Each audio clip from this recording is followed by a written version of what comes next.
Bienvenue sur le deuxième épisode de ce podcast qui n'a toujours pas de nom et toujours pas d'objectif.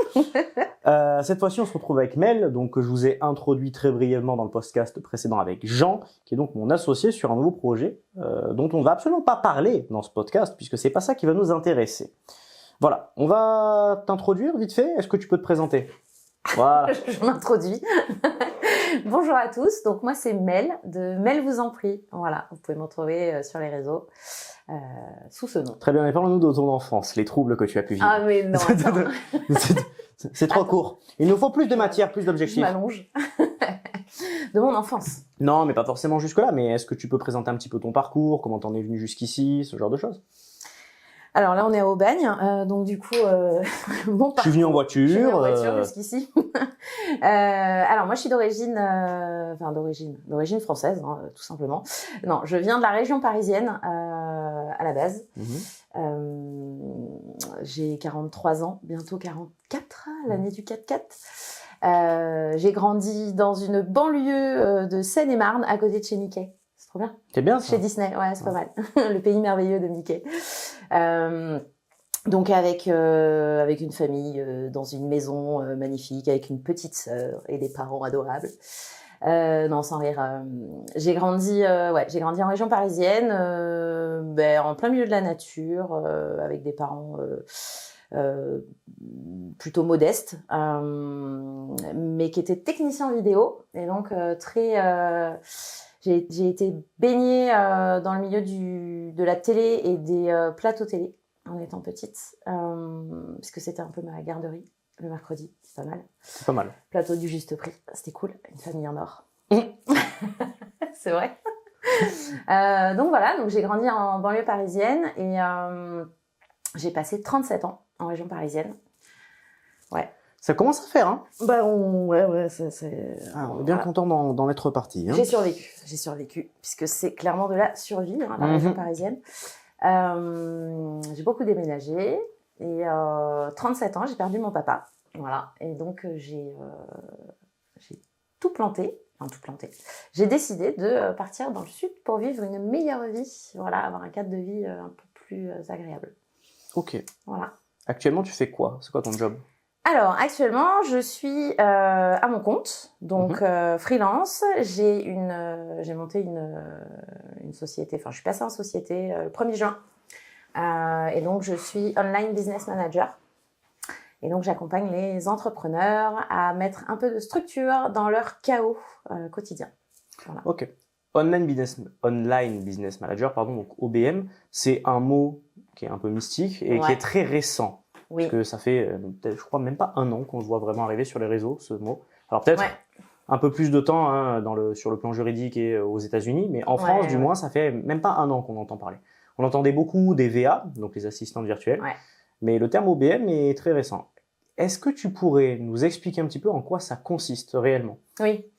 Donc comme tu dis, tu vois, ça vient des États-Unis où là-bas c'est très usuel en fait comme terme.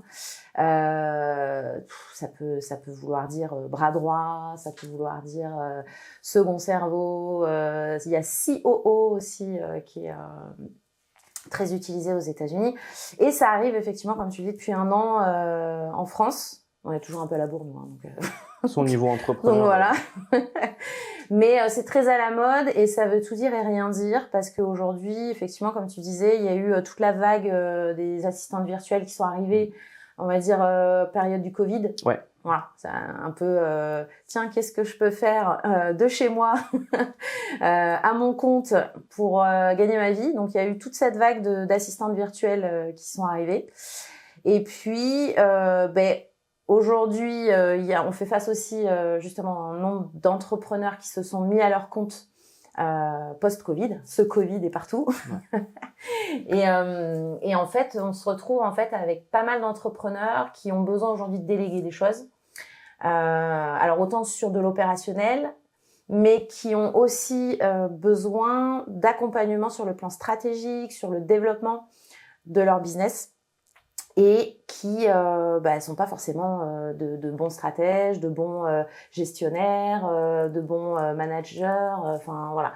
Et donc forcément, à force de se développer, non seulement il y a de l'opérationnel à déléguer, mais il y a aussi un besoin de se faire accompagner pour aller chercher de la croissance, mais de façon stratégique, de façon efficace, sans être en surcharge mentale. Donc effectivement, il y a ce métier qui a commencé à émerger, à arriver sur le territoire, parce que avoir une assistante virtuelle ne suffisait pas en fait pour aller chercher de la stratégie, pour mettre en place des leviers de croissance en fait au sein de leur business. Super pitch. D'ailleurs, je rebondis là-dessus. On en a parlé dans le précédent podcast. Enfin, j'en ai parlé avec Jean.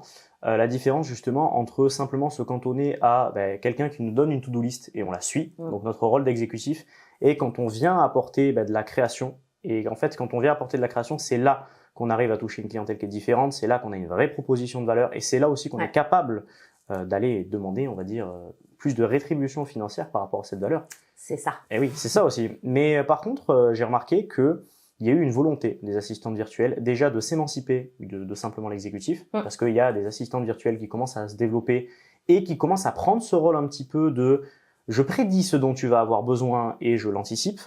Mais il y en a aussi d'autres qui ont voulu aller un petit peu plus loin, et ces assistantes virtuelles-là sont passées par la case OBM. Oui. Parce que il y en a beaucoup qui sont passés par la case VA avant de devenir OBM, ou avant de se rendre compte que le côté OBM leur correspondait plus par rapport à la valeur ajoutée qu'elles étaient capables d'avoir pour l'entrepreneur.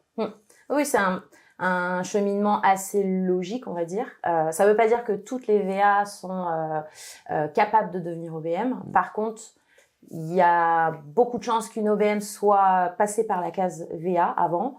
Quoique, maintenant, on a des profils qui sont issus du milieu salariat et qui n'ont rien à voir avec le virtual assistant ou quoi, mais qui se reconvertissent vraiment directement en OBM aujourd'hui. Parce qu'ils avaient une expertise en consulting au sein d'une boîte, en fait, une expertise dans un domaine bien précis. Ça peut être marketing, ça peut être... moi, j'en connais une qui est dans le mariage, par exemple, organisatrice de mariage, et qui, du coup, sont tout de suite passées de l'autre côté en tant qu'OBM, parce qu'elles avaient suffisamment d'expertise dans leur domaine pour pouvoir arriver avec une posture et une stature suffisamment importante, en fait, pour pouvoir assumer cette relation de consultante, en fait. Il y a une prise de conscience des capacités qu'on a, en fait, quand on est OBM. Ouais. Mais par contre, ça s'ensuit aussi une prise de responsabilité. C'est un poste, c'est quand même assez paradoxal, parce que c'est un poste où on reste freelance, mais c'est un poste où on a des responsabilités non seulement vis-à-vis de nous, mais forcément vis-à-vis aussi des équipes avec lesquelles on travaille. Oui. Comment est-ce que ça se gère, ça, au quotidien ? C'est un travail de tous les jours. C'est un vrai travail sur la posture, et c'est ce qui fait vraiment la différence. Le switch, en fait, entre une assistante virtuelle et une OBM va s'opérer à 90% sur le développement de sa posture dans la relation avec l'entrepreneur qu'on a en face, qui est donc le client. Puisqu'on devient vraiment... on est sur un pied d'égalité, en fait. Okay. Et donc, on apporte des conseils, on apporte des stratégies, des idées. Là où une assistante virtuelle avait plutôt tendance à recevoir des demandes, traiter et répondre en opérationnel ou peut-être un peu en stratégie, mais parce qu'il y a eu une demande. Là, en fait, l'OBM est beaucoup plus dans l'analyse 360, on va dire, du business de l'entrepreneur, et va faire sa propre analyse et va prendre ses propres décisions au regard du marché. C'est pour ça que les expertises sont très importantes. On peut pas être expert partout. Donc, il y a de plus en plus de profils très nichés. Nichés qui se dégagent chez les OBM. Et donc, il y a cette prise de responsabilité, comme tu disais, parce qu'on a ce domaine d'expertise assez pointu qui nous permet de nous positionner là où l'entrepreneur n'a pas les compétences et pas l'expertise, en fait. Est-ce que c'est difficile à gérer le fait que on est quand même externe par rapport à l'entreprise, mais qu'on doit collaborer avec des gens qui sont en interne, et que parfois on doit peut-être on doit leur donner des directives ou ce genre de choses. Est-ce que c'est bien pris? Est-ce que c'est accepté par les membres de l'équipe? Est-ce qu'il peut y avoir parfois des rejets par rapport à ça? Est-ce que c'est compliqué à gérer? Oui, c'est pas toujours facile. J'ai eu le cas. Effectivement, en fait, tout part de l'entrepreneur. C'est-à-dire qu'à partir du moment où un entrepreneur vient nous voir parce qu'il a besoin d'intégrer une OBM dans son écosystème, c'est un contrat moral. Au-delà du contrat écrit aussi, c'est un contrat moral. C'est-à-dire que on est sur un plan d'égalité. Il y a un vrai besoin. Donc derrière, il faut qu'il laisse la place aussi à l'OBM de mettre en place les choses qui lui sont nécessaires pour aller chercher de la croissance. Ce qui implique du coup de passer le message aussi à ses équipes et donc de faire la place à l'OBM et que le message soit très clair. Parce qu'effectivement, si le message n'est pas transmis, quelqu'un qui débarque Hello, salut, alors maintenant je vais te donner des ordres. En gros, c'est comme dans une entreprise en fait. Ouais. Quand tu as un nouveau qui débarque, un nouveau cadre, c'est toujours un peu... il y a toujours les bruits de couloir, les cancans, celui qui veut pas appliquer, elle me fait chier celle-là. Voilà, c'est exactement la même chose. Et du coup, c'est en tout cas à prendre en compte. C'est pas toujours facile en fait. C'est l'entrepreneur qui doit transmettre ça en fait. Donc c'est une volonté. Avant de poursuivre, juste tu devrais décaler tes cheveux par rapport au micro. Voilà. T'as vu ça? J'avais peur qu'il y ait des petites frictions.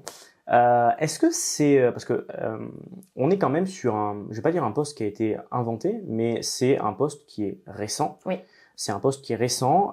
Est-ce qu'il y a des gens qui peuvent se sentir en interne, je veux dire, menacés par des postes justement comme ça qui se créent? Et surtout, qu'est-ce qui empêche quelqu'un en interne d'avoir ce poste-là? Et qu'est-ce qui fait que la plupart des entrepreneurs on va dire, changent pas un de leurs salariés vers ce poste, ne le transitent pas vers ce poste et font appel à quelqu'un d'extérieur? Est-ce que tu as déjà réfléchi à ça? Oui, en fait, clairement, les clients les plus compliqués à basculer, c'est-à-dire moi, en ayant été VA et en étant devenue OBM, les clients les plus compliqués à basculer, c'était les clients que j'avais déjà en VA.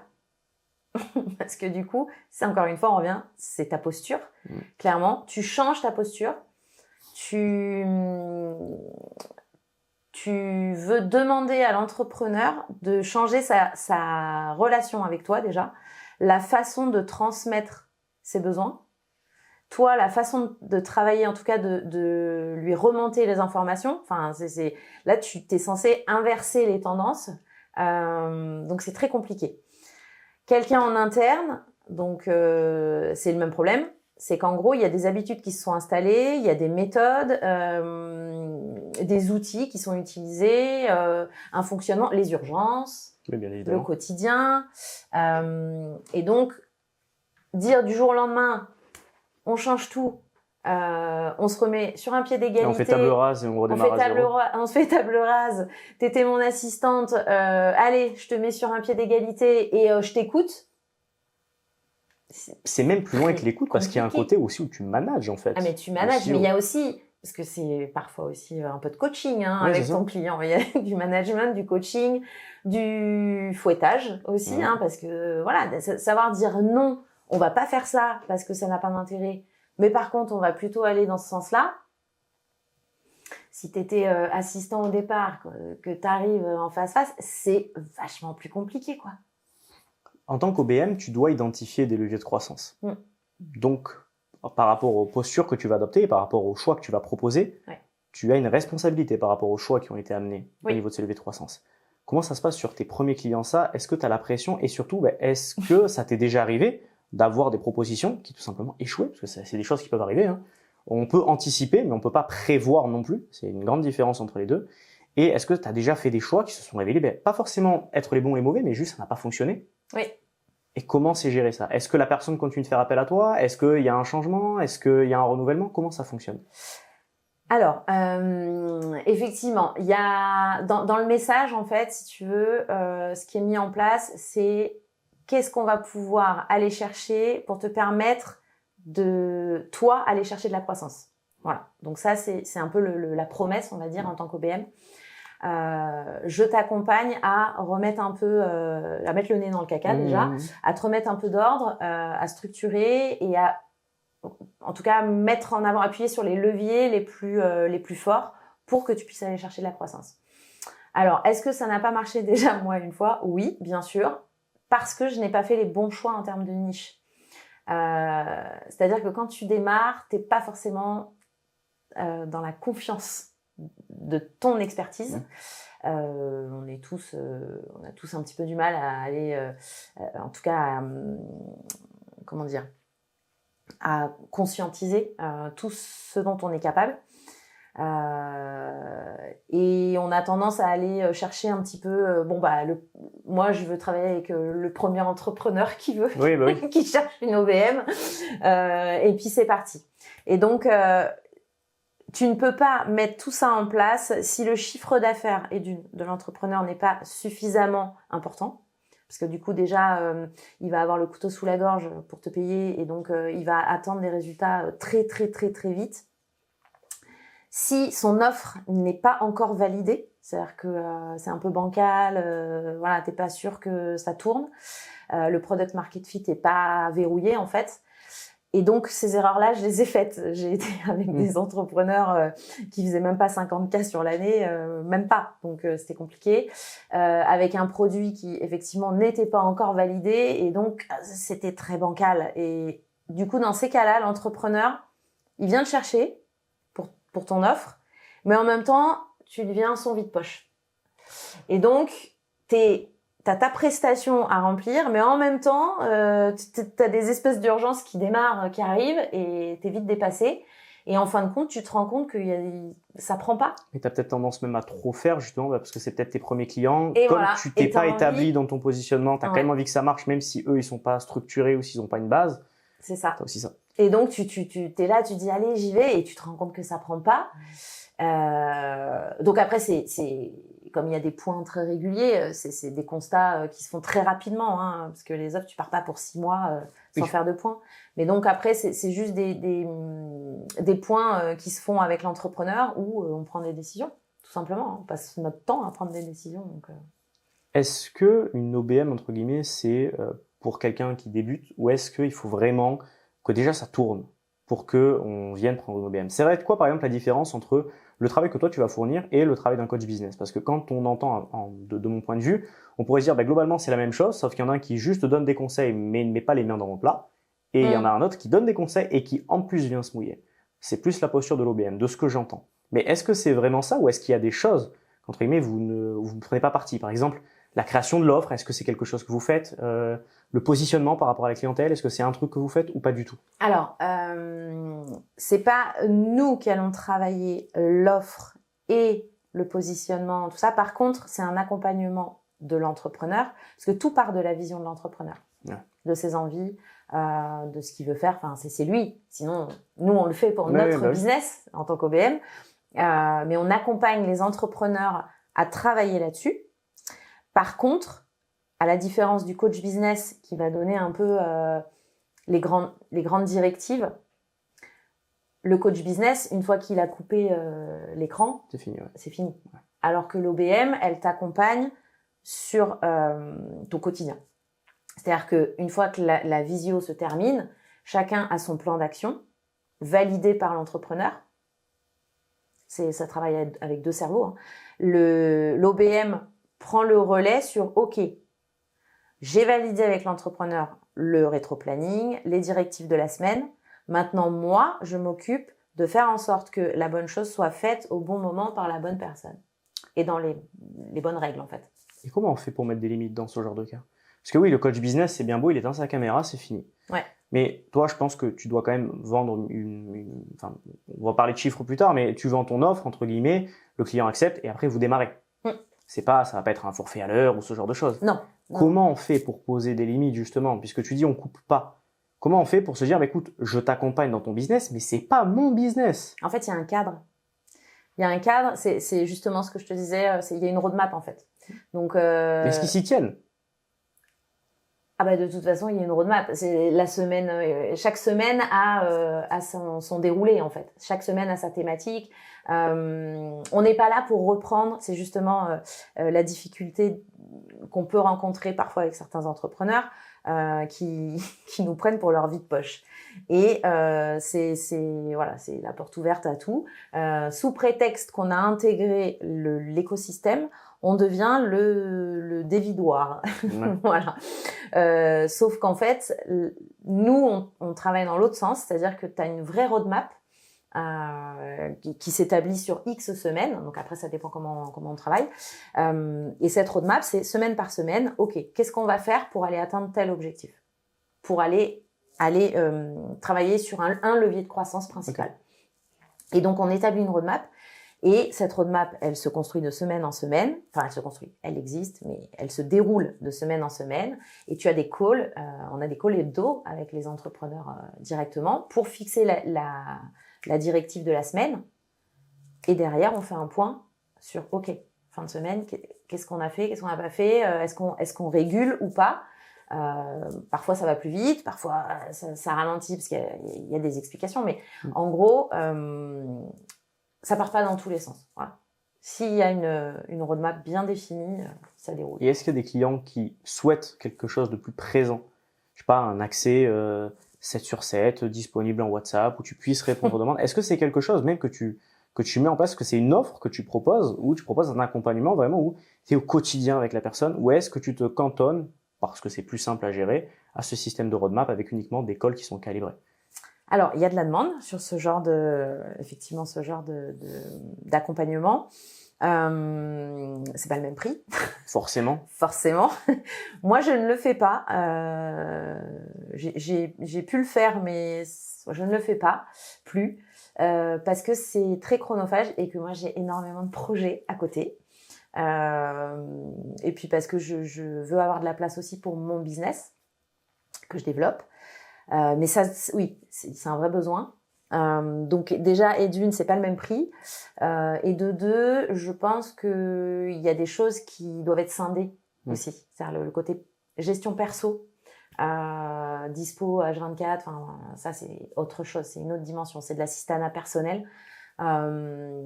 C'est un autre métier. Il y a des agences qui le font. Complètement. Il y a des agences pour ça. Par contre, l'OBM est capable de gérer une équipe qui du coup va faire en sorte que ça couvre tous les besoins de l'entrepreneur. Ok. Justement, en parlant de ça, tu parlais de ton business, que toi tu as des projets. OBM, ça a l'air d'être un boulot qui est quand même relativement prenant. Tu dois mettre, comme tu dis, les mains dans le plat pour certains entrepreneurs. Il y a des gros besoins, il y a quand même beaucoup de calls, il y a beaucoup de stratégies, il y a beaucoup de planification, donc tu dois quand même rentrer en immersion. Tu peux pas faire ça, je pense, avec 10 clients à la fois. Déjà la première chose. Et de deux, comment est-ce que tu fais pour toi prendre le temps de te recentrer, de sortir de tout ça et de te dire ok, mais attends, il y a mon business aussi. Parce que ton business, est-ce que c'est ce que tu es en train de faire pour les autres ou est-ce que c'est autre chose que tu développes à côté? Et est-ce que tu as le temps de faire les deux? Et est-ce que toi déjà tu y arrives et est-ce que c'est une problématique récurrente chez les OBM aussi ou pas? Ouais. Alors effectivement, une OBM en général, elle peut travailler avec trois gros clients. Okay. Donc après, tu peux avoir, je parle sur le long terme. Après, tu peux avoir des missions plus courtes, c'est-à-dire vraiment plus de consulting,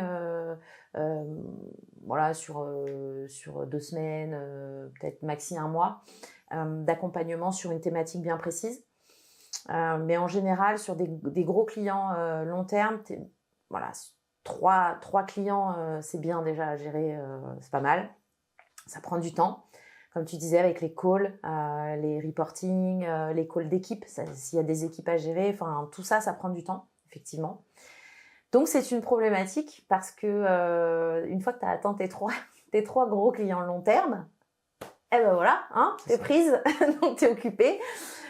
Donc c'est vrai qu'en plus, souvent, les clients ont tendance à te demander des choses en urgence, avoir un peu encore la manie du vide-poche. Tu vois, donc ça peut vite être chronophage.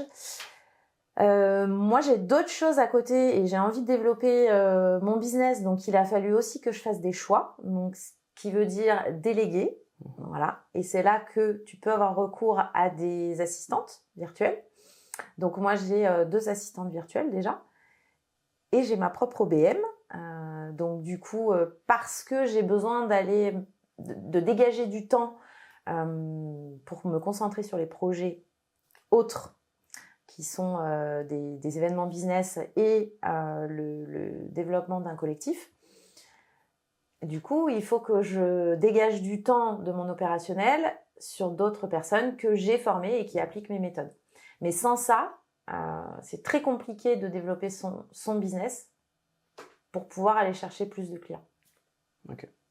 Je vais parler d'un sujet qui concerne en vérité toutes les personnes qui accompagnent en high tickets et qui accompagnent, on va dire, dans un suivi 360 degrés, ou qui sont très présents avec l'entrepreneur.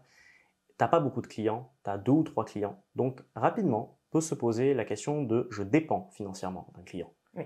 Comment est-ce qu'on arrive à se sortir d'une situation comme ça? Parce que, on est quand même freelance parce qu'on a envie de conserver notre liberté et qu'on va se sortir du salariat. Mais qu'est-ce qui nous différencie d'une position salariale lorsque 80% de notre chiffre d'affaires dépend d'une seule personne et avec qui potentiellement ça peut mal se passer?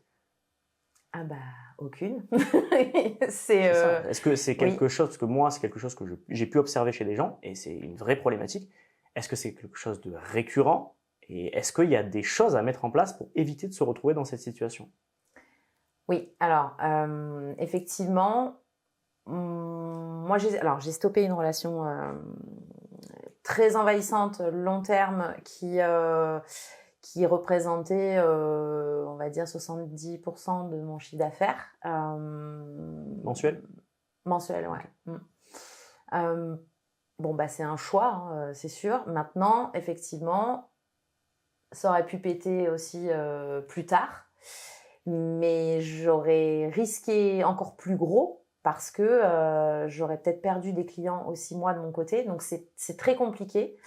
Parce que du jour au lendemain, tu peux tout perdre, en fait.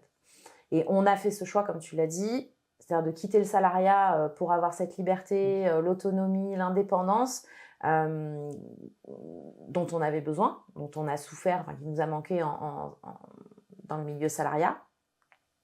Je pense que c'est pas forcément une bonne stratégie d'avoir un gros client qui représente beaucoup de ton chiffre d'affaires sur du long terme. Sauf, alors effectivement, la façon de contrer ça, c'est d'arriver à déléguer une partie de ce que tu fais pour cette personne, pour ce client, d'arriver à le déléguer à d'autres personnes, à des assistantes qui font partie de ton écosystème, pour éviter que tu ne passes tout ton temps sur ce client et de pouvoir aller chercher peut-être plusieurs petits clients à droite et à gauche. Mais n'avoir que un gros plus 2 petits éventuellement sur du long terme, c'est très compliqué. Moi, je dis attention, danger. Moi, il y a 2 choses que je pourrais rajouter à ça. C'est déjà de 1, quand on fait ce genre de métier où on travaille avec l'humain, toujours privilégier avant la transaction la relation. Ça, j'en ai déjà parlé dans le podcast précédent. La deuxième chose, c'est ne pas s'arrêter de prospecter. Ah bah non, parce que s'arrêter de prospecter, c'est arrêter entre guillemets aussi de croire en la valeur ajoutée qu'on peut avoir pour les gens et arrêter de le mettre en avant. C'est pas parce qu'on a 1, 2, même si on a 10 clients, si on est capable de faire nos 10 clients, on doit être capable encore de prospecter et on doit trouver des alternatives pour être capable de délivrer. Mais on ne doit pas simplement s'arrêter de proposer nos services parce qu'on a atteint notre quota et que donc c'est terminé. Ah mais complètement. Il y a des ajustements, on doit pouvoir s'adapter, on doit évoluer, hein, c'est aussi ce qui fait que au bout d'un moment, nous aussi on doit déléguer, on doit faire appel à d'autres prestataires. Mais il ne faut pas s'enfermer dans ce truc-là parce que finalement, sinon, on est prisonnier de cette relation. Et si malheureusement on a privilégié la transaction avant, ça peut devenir très très encombrant et atteindre d'autres vecteurs de notre vie que simplement le milieu professionnel. Parce qu'il n'y a pas que la valeur professionnelle. Avoir un client encombrant ou avec qui ça se passe pas bien, le problème n'est pas que financier. Le problème est aussi l'énergie mentale, le niveau de stress que ça peut occasionner, toutes ces choses-là. Non, mais c'est sûr. Et c'est là où justement de commencer à penser à la délégation au moment où on se sent full en agenda, hein, je parle en gestion de clients ou quoi. Déléguer, c'est une solution à ce problème, parce que être full, c'est un problème. Oui, c'est un vrai problème. C'est un bon problème, c'est un très bon problème. Mais c'est un problème. Et rester avec ce genre de problème, même si c'est des problèmes négatifs aussi, hein, c'est toujours la même chose, rester avec des problèmes, c'est pas sain parce que ça peut te péter à la gueule un jour. Donc, on est full en agenda. Moi, j'entends des fois, ah bah non, je vais pas te le renvoyer parce que t'es déjà full. Mais si, t'inquiète. Si. On va trouver une solution. Renvoie le business. Et j'ai du business qui arrive. Il y en a, j'ai des prestations qui ne sont pas gérées par moi. Et pourtant, c'est moi qui ai fait le call, c'est moi qui ai donné les directives. mais c'est pas moi qui gère la mission. Bien sûr. Et en fait, tant mieux, et tant mieux. Donc, c'est un problème à résoudre et il faut le résoudre. Parce que derrière, ça va ramener du business. De toute façon, quand on s'affine, on affine aussi notre niveau et notre zone d'expertise. Et du coup, on sait aussi quelle est notre vraie valeur ajoutée par rapport à une autre personne et qu'est-ce qu'on peut déléguer intelligemment et qu'est-ce qu'on ne peut pas déléguer. Qu'est-ce que concrètement, si on donne une feuille de route, quelqu'un d'autre peut faire et qu'est-ce qu'une autre personne ne peut pas faire même avec une feuille de route. Oui. Et c'est là notre valeur ajoutée. D'ailleurs, je peux même rebondir par rapport à ce que je disais sur le fait d'avoir un gros client. C'est exactement la même chose que les personnes qui génèrent un chiffre d'affaires en dépendant d'opérations marketing massives. Tout ce qui va être gros déploiement de publicité, tout ce qui va être grosse campagne de marketing avec un gros lancement. Oui, j'ai fait 50 000, 60 000, 70 000 sur un gros lancement. C'est très bien, mais vous dépendez de ces stratégies marketing. Et c'est exactement la même chose. Il faut toujours arriver à avoir un flux en organique, donc arriver à apporter de la valeur et avoir des gens qui s'intéressent à ce qu'on propose et pas simplement jouer sur certains biais. Là, j'ai joué sur un biais marketing, là, j'ai chopé un très gros poisson, donc je suis content. Et la plupart du temps, les gens se cantonnent à ça. Et du coup, se disent, bon, ben, je vais générer mon chiffre d'affaires sur mes 3 gros lancements de l'année. Et du coup, t'en foires un, t'es mort. T'en foires un, t'es mort. Et après, t'es une société, tu commences à avoir des équipes, des gens à payer. Et ça dépend de toi. Et tout miser là-dessus, c'est pas viable du tout. Non, carrément pas. Carrément pas. C'est pour ça que alors, je l'ai toujours fait, ça. J'ai toujours pris du business, même si je ne savais pas faire. On m'envoie quelqu'un. On est beaucoup dans ce cas-là. Ah, mais moi, on m'envoie quelqu'un. Oui, je sais faire, bien sûr. Oui. Demain, je saurais faire. J'ai quoi, une semaine? Bon, ben, ça fait 5 jours d'apprentissage et 48 heures. Allez. Exactement. Demain, je saurais faire. Même si je n'avais pas la capacité d'absorption de ce client, je me démerdais pour que ça puisse être géré. Mais de toute façon, ce que tu dis, c'est vrai, c'est que on dit toujours, oui, le plus important pour un entrepreneur, c'est sa capacité à vendre. C'est vrai. Pour générer du chiffre d'affaires, la capacité à vendre, c'est la plus importante. Par contre, pour durer, à l'heure à notre ère, dans notre ère actuelle, c'est la capacité à apprendre. Parce que vous allez avoir tout le temps des demandes sur des nouveaux logiciels qui n'existent pas, sur des nouvelles stratégies qui sortent du chapeau. En fait, il y aura toujours des nouvelles choses. Et si vous êtes incapable d'apprendre et que vous vous cantonnez simplement à ce que vous connaissez déjà, vous serez incapable non seulement, vous, d'accompagner les gens, mais aussi, vous, de vous aider à développer de la croissance. À développer, oui, c'est clair. C'est impossible. Puis encore plus quand, là, enfin, je le vois avec la casquette OBM, où justement on a ce rôle de consultant, de conseil, d'accompagnement pour faire les meilleurs choix, en fait, puisqu'on a cette espèce de zoom arrière pour prendre le recul que l'entrepreneur n'a pas. Si on ne se forme pas, si on n'apprend pas, si on ne continue pas à être curieux, on ne pourra pas les accompagner, ces entrepreneurs. Et il faut aussi arrêter de penser en solo. Oui. Parce que ça, c'est aussi une des grosses problématiques des freelances. Ah c'est qu'ils sont tous dans leur coin. C'est clair. Alors que foncièrement, un gros entrepreneur, on va commencer à parler de ceux qui font entre 250 000 et 1 million d'euros de chiffre d'affaires par an minimum. Ces gens-là ont plusieurs prestataires. Plusieurs prestataires qui se complètent entre eux. Donc, les compétences des gens, c'est pas soit je prends ça, soit je prends ça. Tout se complète. Il y a des choix en termes de ressources humaines qui sont plus ludiques de faire à certains moments qu'à d'autres. Mais par contre, on est tous complémentaires. Même 2 OBM avec 2 zones niveaux et 2 zones d'expertise différentes peuvent être complémentaires.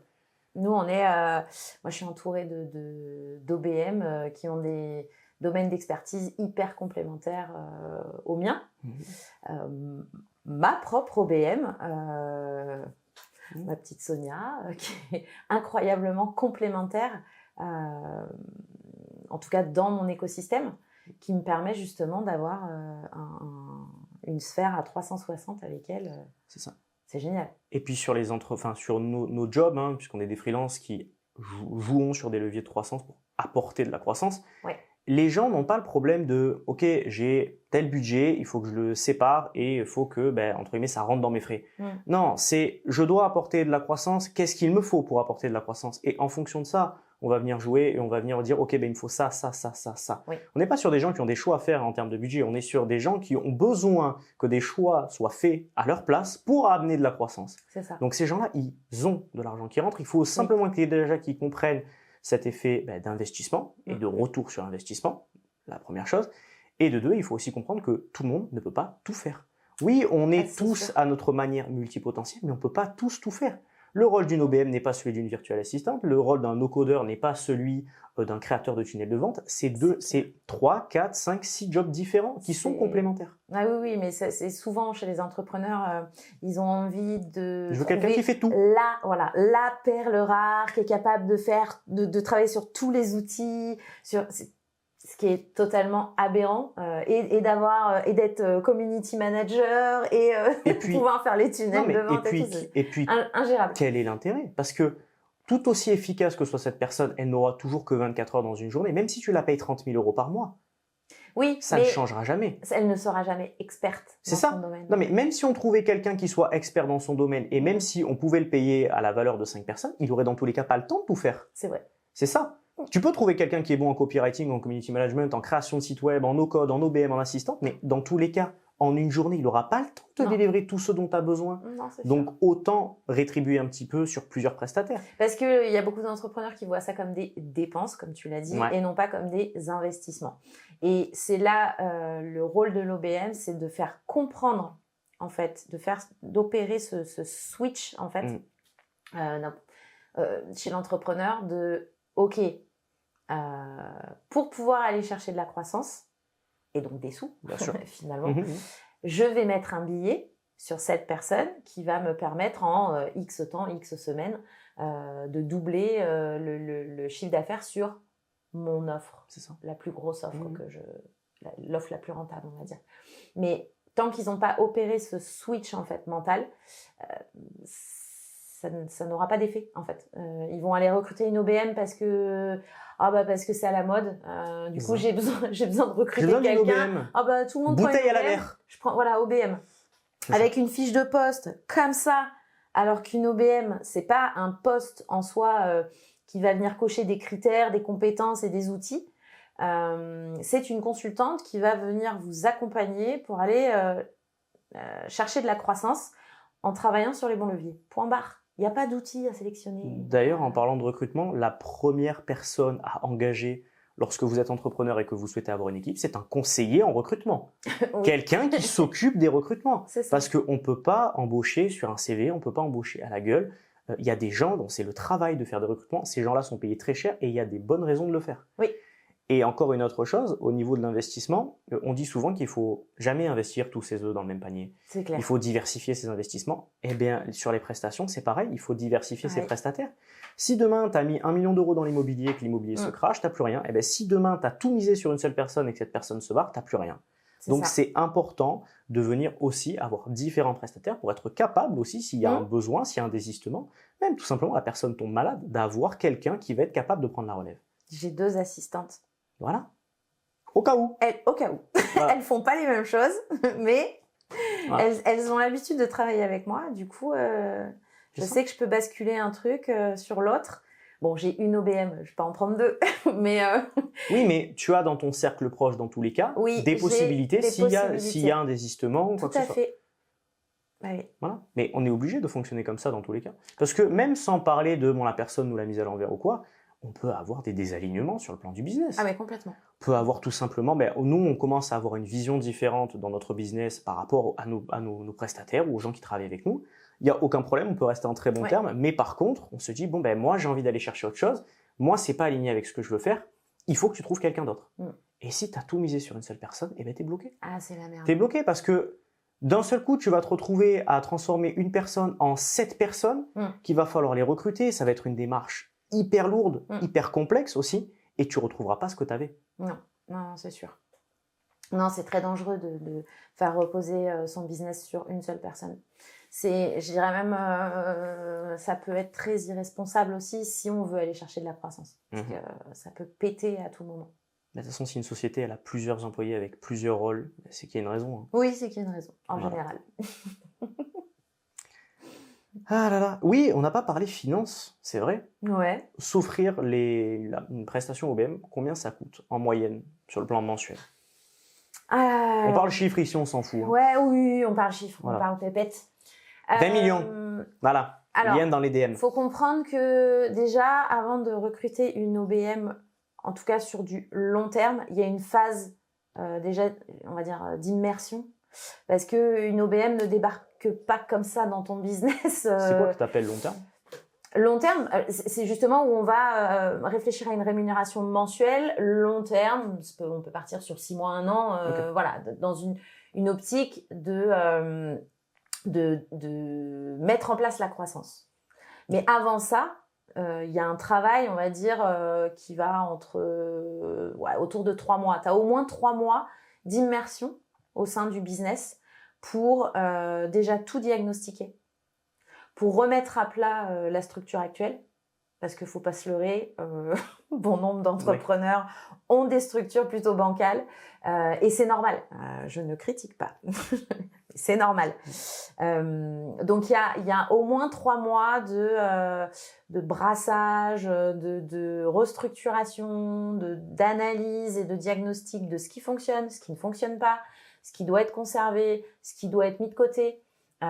Et tout un focus, donc après c'est des roadmaps qu'on met en place, tout un focus à faire sur les meilleurs leviers qu'on va aller développer. Mais souvent les entrepreneurs n'ont pas qu'une seule offre, par exemple. Il n'y a pas qu'un seul levier sur lequel on peut travailler, mais comme tu l'as dit tout à l'heure, on ne peut pas tout faire en même temps. Et donc il y a ces fameux 3-4 mois grand max, vraiment de chantier, quoi. D'accord. Voilà. Après, au-delà de ça, on peut parler d'un accompagnement mensuel. J'ai envie de te dire, ça va entre 2000 et 5000 euros selon l'OBM. L'OBM et les besoins. Et selon les besoins, ouais, tout à fait. Et selon la taille du business aussi. C'est déjà arrivé des gens qui te contactent en mode moi, c'est une opération coup de poing. Genre, t'as 45 jours et je veux ça.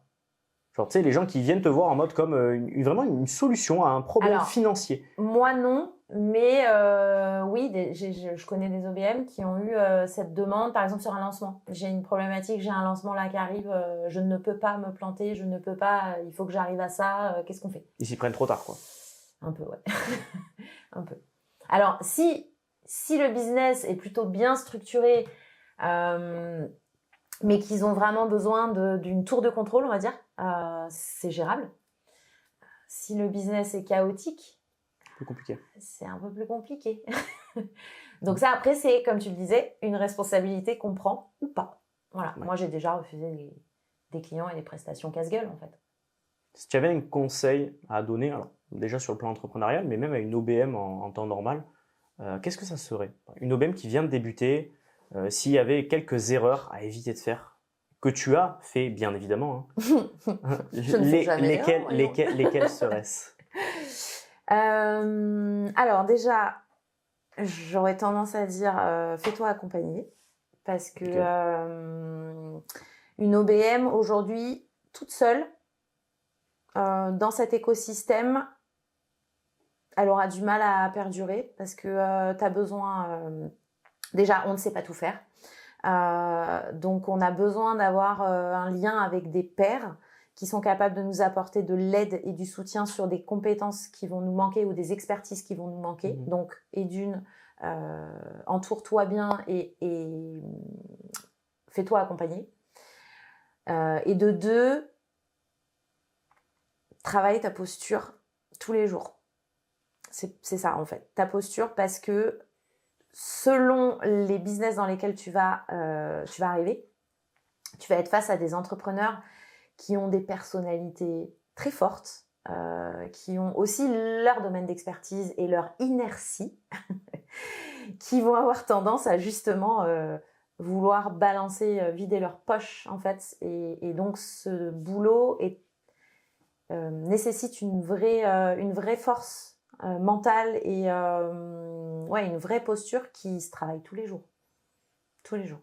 Donc je pense que c'est ça les... C'est Madalena, il me semble, qui a fait un post récemment sur les 2 types d'entrepreneurs qu'il y avait. Oui. Ceux qui sont vraiment ultra carrés, qui ont 6 ou 7 mois de contenu à l'avance, bien structuré, tout nickel. Et il y a ceux qui vont envoyer un texto à la dernière seconde ou qui vont poster un truc LinkedIn en 2 minutes. C'est ça. On est d'accord que c'est les deuxièmes qui sont les plus compliqués à accompagner. Ah ben c'est ceux qui sont le plus nombreux. C'est ceux qui sont le plus nombreux. C'est ça, ouais. Et est-ce qu'il n'y a pas une certaine insolence chez ces gens-là? Alors attention, pas insolence dans le mauvais sens du terme, hein, mais l'insolence du « ça marche, c'est bon, j'ai pas besoin de tout ça, c'est bon, ça marche, plutôt en fait l'entrepreneur qui va te dire adapte-toi à ma manière de fonctionner, Oui. n'essaye pas de changer la mienne. Alors que parfois, ces gens-là, pour apporter plus de croissance et plus Oui. de valeur, il faudrait justement qu'ils revoient leur manière de fonctionner. Oui, bah en fait, j'ai envie de dire, chacun avance avec son niveau d'exigence. Si ça leur suffit, en fait, si leur business, leur chiffre d'affaires, leur mode de fonctionnement leur suffit, ok. Ça sous-entend que des équipes, s'il y a des équipes, parce qu'après il peut ne pas y avoir d'équipe, hein, s'il y a des équipes, ça veut dire que les équipes acceptent aussi ce mode de fonctionnement. Moi, je n'en veux plus ce genre de choses. Le red flag de l'OBM. Le red flag, c'est le même, c'est rouge noir, rouge, enfin rouge feu. Non, moi je n'en veux plus. Après, il y en a qui aiment travailler comme ça. Moi, je ne veux plus ça. Maintenant, je pense qu'il y a un équilibre des deux, parce que le trop carré qui justement est très réfractaire au changement, puis il a besoin de tout comprendre, de tout contrôler, savoir. de tout savoir, de tout maîtriser, de toujours tout. C'est l'enfer aussi. Il y a effectivement l'inverse où là c'est ingérable. Il y a l'enfer et l'ingérable. Mais par contre le juste milieu c'est pas mal. C'est pas mal. C'est assez malléable. Celui qui est désorganisé mais qui se dit bon il faut vraiment que j'apprenne à m'organiser. Qui accepte le changement, qui le demande même et qui laisse faire. Parce que ça c'est très bien. C'est un très très bon profil à aller chercher en tant qu'OBM. Ouais. Bah parce que en même temps, l'entrepreneur qui laisse faire, c'est l'entrepreneur qui sait, qui paye un service, qui a compris. Ouais. Il a compris l'intérêt de payer un service et surtout il connaît la plus-value de ce service. En mode, c'est pas quelque chose que je suis capable de faire et tant mieux. Oui. C'est justement pour ça que je paye un service. Et il a compris la notion d'investissement. Aussi. Ouais. Mais du coup, il y aura plus de croissance avec ce genre de. Enfin, en tout cas, ça sera plus facile avec ce genre d'entrepreneur. Si on a personne entre guillemets dans son équipe, est-ce que c'est intéressant de démarrer par une OBM? Ou est-ce qu'il faut quand même avoir une certaine structure pour commencer à se dire bon ça serait bien d'avoir une OBM pour venir orchestrer tout ça? C'est possible, en fait, pardon. C'est possible. Ça dépend. Moi, j'ai surtout focus sur le chiffre d'affaires, en fait. Okay. C'est-à-dire quel est le volume de chiffre d'affaires que tu entres avec ton business, quelle croissance tu souhaites mettre en place, enfin aller chercher, et est-ce que ton produit déjà est validé? Est-ce que ça tourne en fait? Est-ce que voilà, il n'y a plus de preuves à faire sur ta cible, le produit que tu vends, voilà. Pas obligé d'avoir 10 personnes, il y a aucun souci. C'est intéressant ce que tu dis sur le chiffre d'affaires parce que moi par exemple, c'est absolument pas une valeur qui m'intéresse. Moi, ce qui m'intéresse vraiment, c'est le bénéfice mensuel. Pourquoi? Parce que j'ai besoin de m'assurer que cette personne-là, elle crée un chiffre d'affaires, mais de la bonne manière. Parce que si tu fais 50 000 euros par mois en chiffre d'affaires, mais que tu as 35 ou 38 000 euros de frais pour les générer ces 50 000, c'est qu'il y a un problème. C'est que tu dépenses trop d'outils, tu as trop de RH. Moi. Oui, toi ça t'intéresse, Ouais. mais parce que bien évidemment il y a un travail pour restructurer, mais il y a aussi une manière de générer ce chiffre d'affaires. Oui. Si tu te rends compte que par exemple sur 50 000 euros de chiffre d'affaires, il y a 25 000 euros qui sont en ads, c'est que son business il est pas viable. Oui. Et si son business il est pas viable et que toi tu essaies de refondre ça, c'est casse-gueule. Oui, c'est sûr. C'est sûr. Après, il y a d'autres axes qui peuvent se mettre en place, se travailler justement pour compenser, sans forcément supprimer les ads, mais oui, bien sûr. Il faut arriver à trouver un équilibre. C'est ça. Mais moi, c'est ça. Moi, mon red flag, c'est les entrepreneurs qui sont en stratégie marketing agressive. Oui. Donc, gros lancement, grosse opération marketing, grosse campagne de pub, grosse campagne d'ambassadeurs ou ce genre de choses. Gros webinaire, voilà, bien evergreen, enfin tout ce qu'on veut. C'est les stratégies qui fonctionnent. Je vois très bien. Ça fonctionne, ça génère du chiffre d'affaires. Mais déjà, à quel coût et pour combien de temps? Et on a besoin de travailler avec des gens qui déjà génèrent du chiffre, certes, mais continueront de générer du chiffre et sont sur la bonne lancée, sont dans la bonne voie et ont une bonne vision business. Après, c'est là aussi, enfin voilà, moi le product market fit, il est dans l'analyse. T'as perdu tout le monde avec product market fit. Alors c'est la validation de ton produit en fait. Est-ce que ton produit est adapté au marché? Est-ce qu'il répond à un vrai besoin, à une demande? Chez moi, il y a aussi cette vision de ok, est-ce que ton produit fonctionne même sans les pubs? Est-ce que du coup tu le vends même sans les pubs? C'est ça. Voilà. Et ça c'est important. Donc moi je te parlais plus de chiffre d'affaires en termes de volume et de capacité à investir. En C'est plus là-dessus. Ouais, ok. Je t'emmène. C'est parfait, ça continue de tourner. On a fait une courte pause parce que les 27 minutes étaient arrivées à leur terme. On va essayer de faire une petite conclusion quand même, hein, parce que c'est bien beau, on a parlé pendant 1 heure, mais il faut quand même qu'on arrive à conclure, sinon on peut continuer comme ça Tout pendant à fait. 3 heures. Ouais, Voilà. on va partir des heures. On a parlé on va dire des points de douleur, les choses que tu veux éviter aux gens en tant qu'OBM.